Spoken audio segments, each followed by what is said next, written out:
ప్రార్థనా సమయం అనే ఆధ్యాత్మిక కార్యక్రమానికి మిమ్మల్ని అందరినీ ప్రేమతో ఆహ్వానిస్తాను. ఈ ధ్యానము కొరకై 141వ కీర్తనలో 2వ చరణం చదువుకుందాం.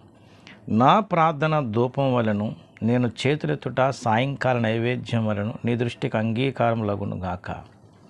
ప్రభునందు ప్రియ దేవుని బిడ్డలారా, చదివిన లేఖన భాగములో నైవేద్యం అనే మాట కనబడుతుంది.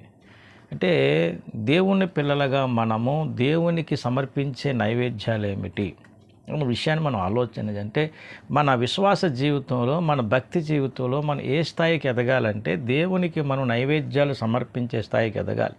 అంటే మన ప్రార్థన, మన విశ్వాసం, మన నడవడి ఇవన్నిటిలో మనం ఆలోచన చేస్తే మన రక్షణ ఎదుగుదలలో మనం ఎలాంటి అనుభవంలోకి రావాలంటే దేవునికి మనము నైవేద్యములు సమర్పించే స్థితికి ఎదగాలి.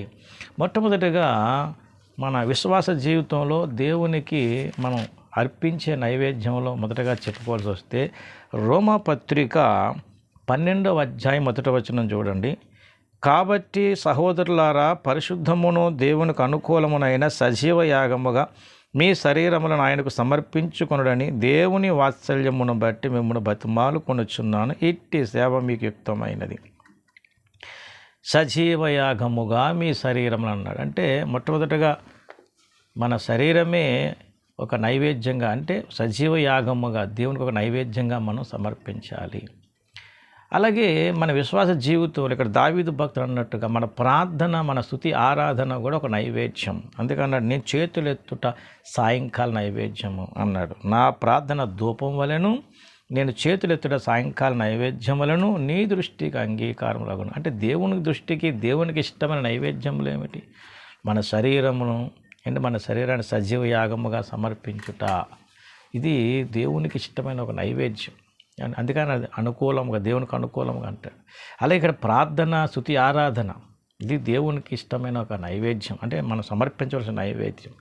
అలాగే ఇంకా మన ఆత్మీయ జీవితంలో దేవునికి ఇచ్చే కానుకలు చూడండి. కానుక విషయంలో పిలిపి సంఘానికి చెప్పినటువంటి మాటను మనం గమనించినట్లయితే ఇక్కడ 4వ అధ్యాయంలో చూడండి 18వ వచనం చూద్దాం. నాకు సమస్తమును సమృద్ధిగా కలిగి ఉన్నది, మీరు పంపిన వస్తువులు ఎఫ్రదీతు వలన పుచ్చుకొని ఏమీ తక్కువ లేక ఉన్నాను. అవి మనోహరమైన సువాసనయు దేవునికి ప్రీతికరమును ఇష్టమునైన యాగమునై ఉన్నవి. ఎలా ఉన్నటివి? అవి చూడండి, అవి మనోహరమైన సువాసన, దేవునికి ప్రీతికరమును ఇష్టమైన యాగమునై ఉన్నవి. కనుక ఈ దేవునికి ఇచ్చే కానుకలు విషయంలో కూడా అవి దేవునికి మనం సమర్పించే ఒక నైవేద్యం అంటాడు. అలా కొంచెం మనం గమనించినట్లయితే హెబ్రీ పత్రికలో కూడా చూడండి 13వ అధ్యాయం 15లో చూస్తే, కాబట్టి ఆయన ద్వారా మనము దేవునికి ఎల్లప్పుడూ స్తుతి యాగము చేయదము. స్తుతి కూడా ఒక నైవేద్యమే కదా. స్తుతి యాగము అనగా ఆయన నామను ఒప్పుకొనుచు జీవఫలం అర్పించదము, ఉపకార ధర్మమును చేయ మరిచిపోకుడి, అట్టి యాగములు దేవునికి ఇష్టమైనవి.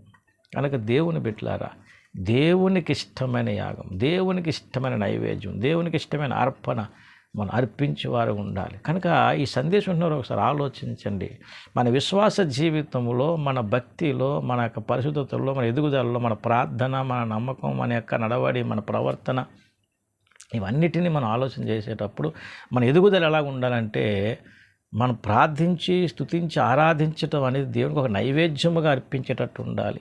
మన శరీరాన్నే దేవునికి ఒక నైవేద్యంగా అర్పించేటట్టు ఉండాలి. మనం ఇచ్చే కానుకలు కూడా ఒక నైవేద్యంగా దేవునికి అంగీకారమయ్యేటట్టు ఉండాలి. అదే చెప్తాడు, ఉపకార ధర్మములు చేయటం అనేది, అలాగా సహాయం చేసేటప్పుడు. కనుక దేవునికి ఇష్టమైన నైవేద్యము అంటాడు. కనుక మన శరీరము, మన ప్రార్థన, స్తుతి, మన కానుకలు, అర్పణలన్నీ కూడా ఒక నైవేద్యముగా కనబడుతున్నాయి. కనుక దేవుని బిడ్డలారా, నీ భక్తి జీవితంలో, విశ్వాస జీవితంలో, నీ ఎదుగుదలలో దేవునికి ఇష్టమైన ఒక నైవేద్యముగా నీ ప్రార్థన, నీ స్తుతి ఆరాధన, నీ కానుక, నీ సమర్పణ ఉండగలుగుతుందా? ఆలోచన చేయి. ప్రార్థనకే నువ్వు ఇంకా ఇబ్బంది పడేటట్టుంటే, భక్తి జీవితంలో ఇంకా నువ్వు విశ్వాసంలో ముందుకు సాగలేకపోతుంటే, ఈ నైవేద్యములు అర్పించే స్థితికి ఎప్పుడు వస్తావు? ఆలోచన చేయండి. కనుక ఈ సందేశం ఒకసారి ఆలోచించండి. దేవునికి ఇష్టమైన నైవేద్యంగా మన అర్పణలు ఉండాలి. అలా మనం ఎదగాలి. అలా ఎదిగి దేవుని గణపరిచి దేవుడిచ్చే బహుమానానికి యోగ్యులుగా మనం ఎంచబడాలి. కనుక దేవుని బిడ్డలారా, మన ఆత్మీయ జీవితంలో దేవుడు మనకిచ్చే బహుమానం మనం పొందాలంటే మనం ఎలాగున దేవుడు మనకిచ్చిన రక్షణ అనుభవంలో ఈ విధముగా దేవునికి అంగీకారమైనట్టుగా అట్టి నైవేద్యములు అర్పించే అర్పణలు మనం దేవునికి ఇచ్చేటట్లుగా ఆత్మీయంగా అట్టి అనుభవంలోకి ఎదగాలి. అలాగ మనం ఎదిగేటట్లుగా దేవుని సన్నిధిలో ఒక తీర్మానం చేసుకుందాం. దేవుడు అట్టి కృప మీకు నాకు అందరికీ దయచేయను గాక. ఆమేన్. ప్రార్థన చేసుకుందాం. పరిశుద్ధుడైన మా తండ్రి, ఈ చిన్న సందేశం ద్వారా మా జీవితాల్లో నిన్ను ఘనపరిచి మా ప్రార్థనలో నైవేద్యములుగా నీకు అర్పించేట అనుభవంలో నడిపించమని మహిమ మీరే పొందమని యేసయ్య పరిశుద్ధ నామముని ప్రార్థన వేడుకుంటున్నాను తండ్రి. ఆమేన్. అందరికీ వందనములు. దేవుని దీవించి ఆస్వాదించును గాక. ఆమేన్.